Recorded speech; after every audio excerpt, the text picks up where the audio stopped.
একটা কোশ্চেন, আপনি তো এবারে দাঁড়িয়েছেন, তা আপনি প্রার্থনা তো করি, আমি দেখলাম বাবুলবাগেও আপনি ওখানে প্রসাদ বিলি করলেন সবার সামনে, তা কীরকম কী রেসপন্স পাচ্ছেন, যে এরকম কতটা আশাবাদী? পশ্চিমবঙ্গের মানুষ, বর্ধমানের মানুষ প্রভু রামচন্দ্রের আশীর্বাদ চায়, রামকে চায়। আমার থেকেও বড় কথা, প্রভু রামচন্দ্রের আশীর্বাদে প্রত্যেক মানুষের জীবনে সুখ, শান্তি, শৃঙ্খলা ফিরে আসুক, প্রত্যেক মানুষের জীবনে প্রাণ ফিরে আসুক। মানুষ আজকে প্রাণবিহীনভাবে ঘুরছে, সেই প্রাণ ফিরে আসুক। ভগবানের চরণে আমরা সেই প্রার্থনা জানাচ্ছি। হনুমান জয়ন্তীতে সকল মানুষের জীবনে শান্তি ফিরে আসুক, শৃঙ্খলা ফিরে আসুক। আমাদের বাচ্চারা যেন একটা সুরক্ষিত জীবন পায়, একটা সুরক্ষিত ভবিষ্যৎ পায়।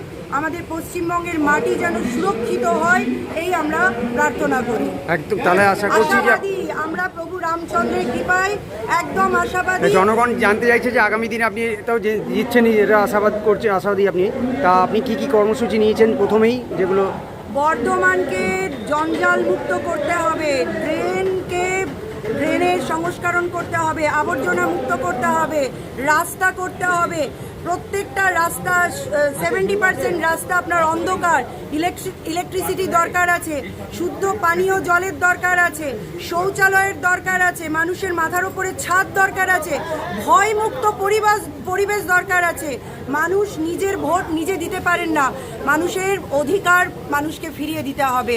ভারতীয় জনতা পার্টি সরকার আসলে শ্রী রামচন্দ্রের কৃপায়, শ্রী হনুমানজির কৃপায় মানুষ নিজের জীবন ফিরে পাবে, মানুষ মানুষের অধিকারকে ফিরে পাবে। ধন্যবাদ।